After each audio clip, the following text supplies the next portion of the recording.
Welcome to the Debit This, Credit That podcast with Wheeler Accountants located in San Jose, California.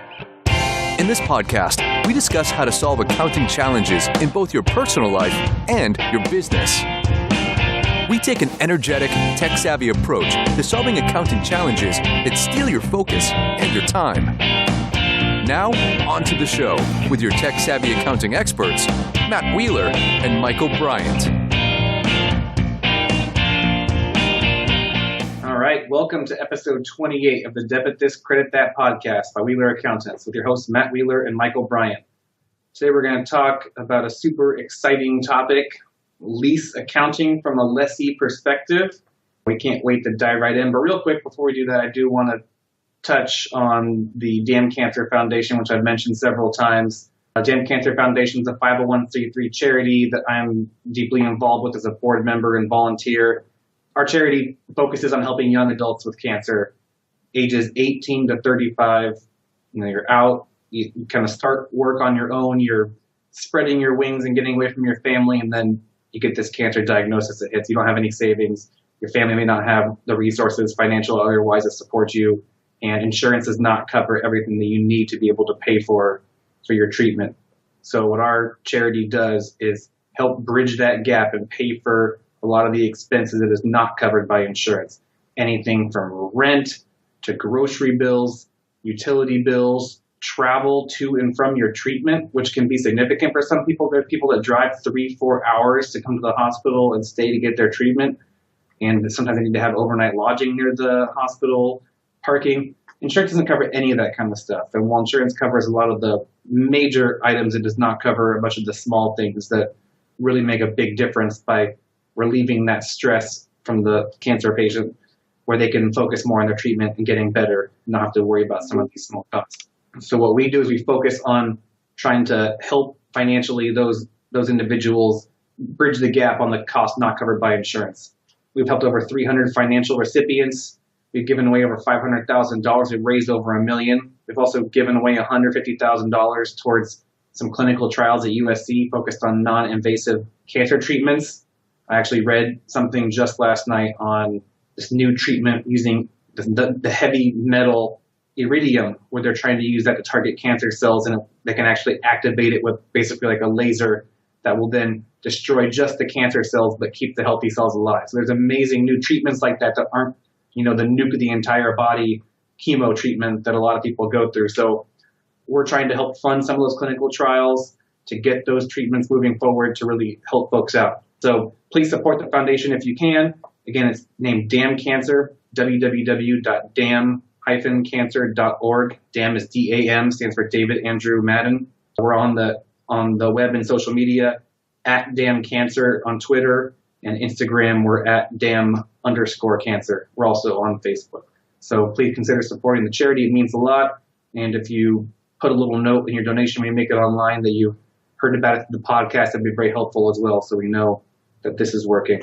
So now we'll talk about lease accounting. So there's been some new changes, right? And these aren't super recent. These happened a little while ago, but they're going to be coming up and impacting companies here in the next few years. Can you just give us the high level, explain it like I'm 5 years old overview on what these changes are and what's going on? Can you do it in one sentence? I wish I could do it in one sentence. That would be a serious challenge, but I have been getting a lot of questions from my clients lately about lease accounting. The proposed changes to the standards came out in 2016, and really the overarching goal of this is to get those operating leases onto the balance sheet. So there you go. So what's an operating lease? Michael, explain it like I'm a total idiot. I know nothing about accounting. Yeah, so an operating lease is going to be, at a really basic level, you're renting something, right? And then you're going to be giving it back. And so previously, what was happening was in an operating lease, you would not record that liability or the right to use that asset. So you would just be recording the expense as incurred. And so the overarching goal of this new standard is to make sure that that's reflected on the balance sheet as a liability and as a right to use that asset. Okay, so in operating lease, you're renting it, you're recognizing, you're like on a pay-as-you-go kind of plan in terms of the financial side, you're reporting it where you record the expense as you make the payments, right? But there's nothing indicative in the financial statements of like any future obligations on that, even though it's real, right? Like a schedule of payments in the future, you're going to have to make these because you signed on to rent, this asset for a period of time or whatever. But under the old way, you didn't have to worry about the future stuff. You just recorded the payments as they went. And now they're talking about showing the use of the asset as well as the associated liability, that schedule of future payments you got to make on the balance sheet. Versus before, that was a footnote kind of item. It was a footnote item, and a lot of analysts would go in and add back that liability and take that out of the footnotes and make that part of their analysis. So this will just make it a lot easier to compare companies. There's the famous example of FedEx versus UPS. And UPS utilizes a lot of operating leases for their planes. So when you look at their debt ratios, when you're comparing FedEx to UPS, well, it looks like, wow, one of them doesn't have that much debt. But that's because they've structured their leases as operating leases and they're keeping them off the balance sheet. That makes sense. So it's like you look better because you can hide it through an operating lease, basically. Yeah, the goal is not to be hiding those leases, to make sure that they're recorded on the balance sheet, and there will be some additional disclosure that's required as well. So the accounting board came out with these new standards. When did they take effect, and when do people need to start making these changes in the way they do their financial reporting? Yeah, so I'm going to really focus this on our clients. So most of our clients are lessees, and all of our clients are non-public companies. So when I'm speaking for the rest of this podcast, I'm really referring to a lessee perspective and a non-public company. And so for a non-public company, those will be effective for fiscal years beginning after December 15th, 2019. So in practicality, if you have a December 31st year end, this will be effective for you December 31st, 2020. For the day. Okay. For that. So we still have a few more years. So. We still have a few more years, but again, I've been getting a lot of questions because it is coming up, and for public companies it will be implemented in this year. And so there's more questions, and I thought, let's get out in front of this and address this now. And if you're a real small company and you don't have to do any reporting on a GAAP basis, are you going to have to worry about any of this currently? If you have a small company with a couple employees and you're, $500,000 in revenue or something, are you worrying about recording your lease on the balance sheet? Does it impact anything? No, this is only applicable to companies that are required to report under GAAP. So if they have a requirement to have a review or an audited financial statements, and those are GAAP financial statements, then that's when this would be applicable to them. And it's also not going to impact the tax, obviously, for the company as well. So this is going to be a financial reporting change. Right. So it would just be another GAAP to tax difference. So you can start doing it for the year ending 12/31/20, basically, for most companies that are affected here. Can you start sooner? You can start sooner, but I don't see that really happening, and there's a couple of reasons why. First off, the transition process is going to be a large undertaking, especially for those that have a lot of leases, because the lease agreements will have to be read. All of the information will be needed to be gathered. And then really looking at those payment terms and making sure that it's properly recorded on the balance sheet. And then the second reason that early adoption may not be advisable is just the addition of the new assets will cause a return on asset measurement decline. And the return on asset is a measurement that investors do look at. So I don't see any real need to implement early. So is the change then going to negatively affect a lot of financial ratios, basically, and so you want to wait as long as possible? It will, and so I think that if all companies adopt at the same time and not early implement, there won't be any of those confusions like, whoa, did they implement the lease standards when they're looking at comparing financial statements. And I imagine there's no current year like P&L charge is going to happen when this happens. It's going to be mostly a balance sheet transaction. There will be, when it is implemented, there will be a change in accounting standards, and there will be disclosure, and the standards do allow you to record in the current period. So there may be some P&L hit. There may be some P&L hit when the application is done. But the nice thing is that they just recently came out and said that you won't have to do a full retrospective. So that means that you won't have to look back 2 years and look at leases that may have already expired. So you can just do it in the current period and just apply to those leases that are in effect during that year. Okay. I mean, so Michael, you're saying we want to wait to implement as long as possible until you really have to. But I imagine there's some value in doing the legwork to get ready so you're not scrambling in that year when you're doing your 2020 audit in 2021, and now you're delaying, issue of your financial statements because you haven't done the legwork on what you need to do to record it properly by that time.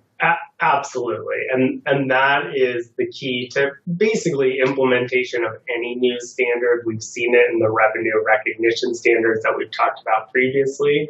And really doing that legwork now, gathering those leases, understanding what you're signing up for future years. So when you're entering into a new lease, what is that going to look like under the new lease standard? And just making sure that you have that very well documented and you do the analysis up front.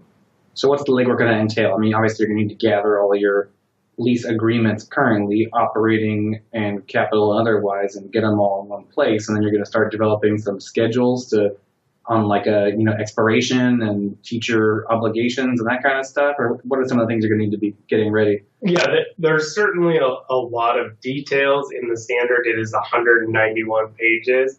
But overall, definitely gathering all lease agreements. So any type of lease agreement that is greater than 12 months long needs to be analyzed, and looking at what the terms are in that lease agreement, and if there are any additional things outside of, say, the right to use, like maintenance or other types of services that are included, those can be carved out of the lease. And then looking at the payment terms and whether they need to be straight lined, and looking at what the accounting is for each of the specific items in that lease agreement. Okay. Is there any sort of materiality threshold, or are there exemptions where you don't need to adhere to these new lease standards? So it's funny that the International Accounting Standards Board did put in some materiality around $5,000. Unfortunately, for generally accepted accounting principles in the United States of America, there is no materiality. But as I had mentioned, if the lease is less than 12 months, then there is no need to follow the new standard. And so you would just expense that lease as incurred. But there's no materiality. I mean, if we're looking at a company where they have their Pitney Bowes postage meter and they're paying $110 a quarter or something on that for like a 2-year lease, we're going to need to worry about doing that. I mean, our fees alone are going to cost way more than just figuring all that stuff out than the actual recording of the lease. Yeah, so practically speaking, FASB does say that there is no materiality for that. We do have materiality as an auditor, and we would probably not be looking at that Pitney Bowes lease that was for 2 years. However, under the standards, that is required to be analyzed, and a right of use asset be recorded as well as the liability. But when you're being audited, the auditor is going to consider that in their overall materiality threshold for the entire audit, basically. Yeah, more than likely your auditor would consider that as materiality, but again, the standard does not carve out anything for materiality. There are some other really specific exemptions, including like leases of intangible assets, leases to explore for or use minerals, oils, gas, some biological assets such as plants and animals, leases of inventory, and then leases of assets under construction. So if those are things that our clients are looking at, then there's more guidance that can be followed that would be outside of the ASC 842, which is our lease standard. So there's some specific industry exemptions. There are some specific ones where they call back to other guidance to follow. But the bottom line is there's no materiality. There is no materiality. The road to hell is paved with accounting standards and good intentions. Absolutely. Good intentions are definitely there. Can you give a little bit of overview on difference between capital and operating lease, and is there going to be a difference in the way those are recorded in the new standards? Yeah, so actually the concept of a capital lease is going away, so it's now going to be referred to as a finance lease. So we have an operating lease and we have a finance lease. And so on the balance sheet, that's going to look very similar. We're going to record the right to use asset, and then we're going to have a lease liability. So in either the operating or the finance lease on the balance sheet, it's going to be recorded on there. The difference is how it's recorded in the P&L, the profit and loss statement, or the income statement. So for a finance lease, the interest expense is going to be determined using the effective interest method, and we'll get into a little bit more details on that. And then the amortization is recorded for the right to use asset over the period of the lease. And so these will be broken out separately. And then the corresponding cash payments will then decline over the lease term as the lease liability is reduced.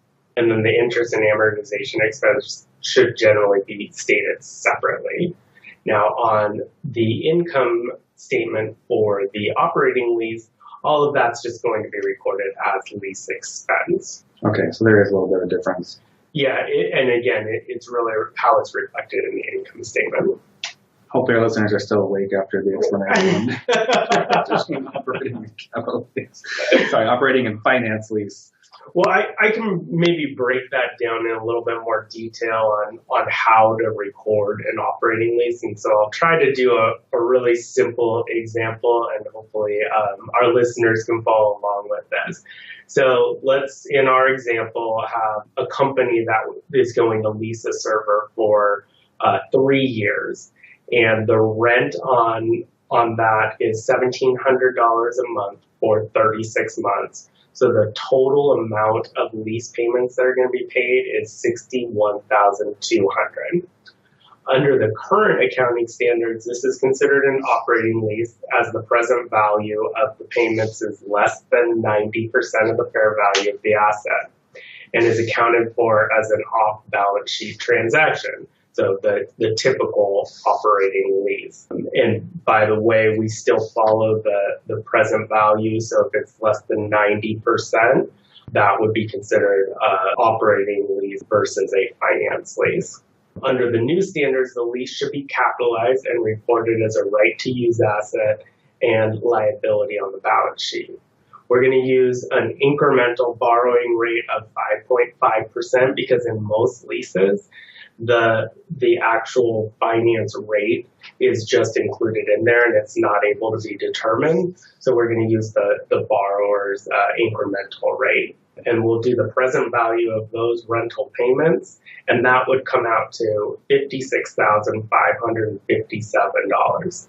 And that would be the amount that would be capitalized on the balance sheet. So the leasee would then do an initial balance sheet asset, and they would debit the right to use leased asset and then credit capitalized lease obligation. And as mentioned on the P&L, we would just record the total amount paid, which would be the $20,400, which would be 1 year's annual payments. And we would also record the amortization of the right to use asset and reduce our liability at the same time. So we're just talking basically about a present value calculation here where, you have a schedule of future payments. It's in our example, around $60,000, but we're going to record an asset at 50 something and change because a dollar spent tomorrow is not the same as a dollar spent today, and we're going to impute this underlying interest rate. Correct. There's an imputed interest that would be calculated in there. And so under the old standards, we're talking about just recording a steady rent expense every period on the P&L. It's going to be consistent for 3 years under this lease scenario versus, and the new standards are going to be recording part amortization on the asset, right? And then part interest expense. Is that what's going on? No, under the operating lease, it's still going to be a straight line lease expense. The goal there was to make sure that we're reflecting a right to use asset and that corresponding liability on the balance sheet. So it will still be a lease expense, and it is still straight line over, in our example, the 3-year period. But you're breaking it out into amortization and interest, basically.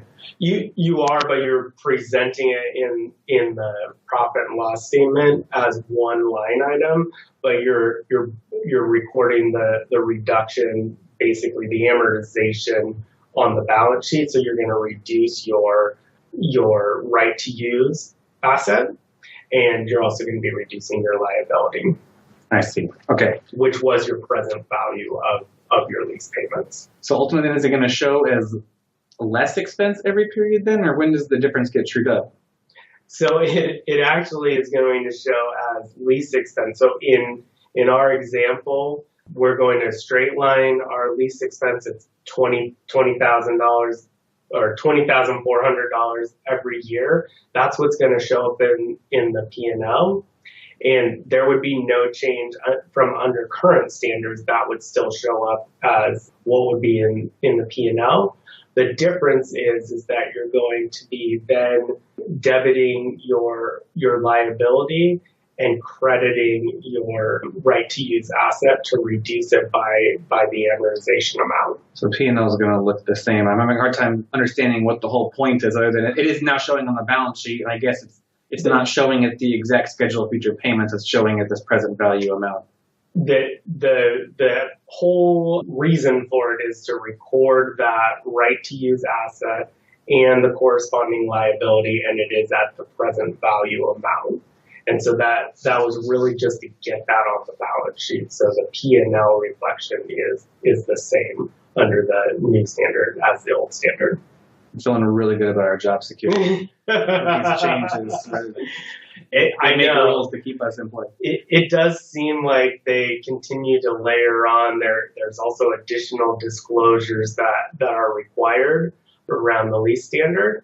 And yes, it's quite complex, but I think that the real objective of getting the operating leases onto the balance sheet does make sense. It makes it much easier to compare companies and whether they're utilizing an operating lease or they're using a finance lease that would have already been recorded on the balance sheet, or if they're just using debt to purchase assets.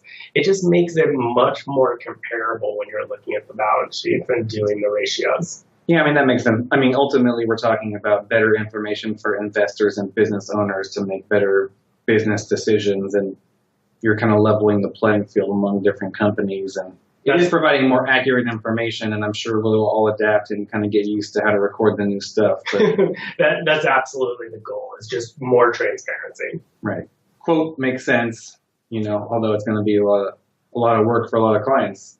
It will be a lot of work for a lot of clients. And again, I'm stressing to my clients now, let's be looking at this, make sure that you're starting to gather the leases when you're signing new leases that are going to extend into this period, to understand what the recognition is going to look like when they do have to implement the standard. What if you have an option on a lease? How's that going to play into the scenario? An option to extend or renew. Is that going to be recorded, assuming you're going to exercise the option then, or it's not going to be a sure thing until the option is executed? It wouldn't be a sure thing until the option is executed. And I'm imagining that you're talking about in an operating lease example. Right. Correct. So yeah, once the option is executed, then you would record that. What are the disclosure requirements involved here, like with financial statement footnotes and everything? What are you going to be including now in your financials to help explain some of this information to the investors? So it is more extensive disclosures, and it's really intended to enable the users of the financial statements to really understand the amount, the timing, and the judgments related to the reporting. That the lease standard requires disclosure on both qualitative and quantitative information about the leases. So we'll definitely see some expansion in the disclosures, but again, it's really back to the concept of they're looking for more transparency and how these things were determined. Okay. You mentioned a little while ago about some non-lease components built in there, like maintenance or service or some of that kind of stuff. How are those things carved out, as you said, from under the new standards? Yeah, so under lease contracts, they may contain non-lease components such as maintenance. Under the standard, the components should be separated out. However, in March of 2017, they implemented a practical expedient, meaning that it does not necessarily, from a lessee perspective, have to be separated out. So you wouldn't have to allocate, if you have a lump sum operating lease that includes some maintenance, you'd have to allocate out what you think that value of the maintenance is. So this practical expedient allows you to just include that all as part of the lease. And for the companies to do that, they would need to have an election in their accounting policy to just say, hey, we understand that there might be service parts in our lease agreement, but we're going to classify that all as the lease. However, it should be noted that this election will increase the total lease liability that would be recorded on the balance sheet. I was going to say, there may be some advantages to carving out because then you don't have to include it as part of the capitalized asset and the offsetting liability, so your debt ratio is going to look a little better if you do carve that stuff out. If there's enough of the leases or it's a big enough component, you're going to want to do the work to... If it is a big enough component, then I would recommend that you look at that and see if you want to break that out. The goal was that, when we're talking about a copier lease or... That's exactly what I was thinking. The copier lease, and they're talking about the maintenance on the copier. Exactly.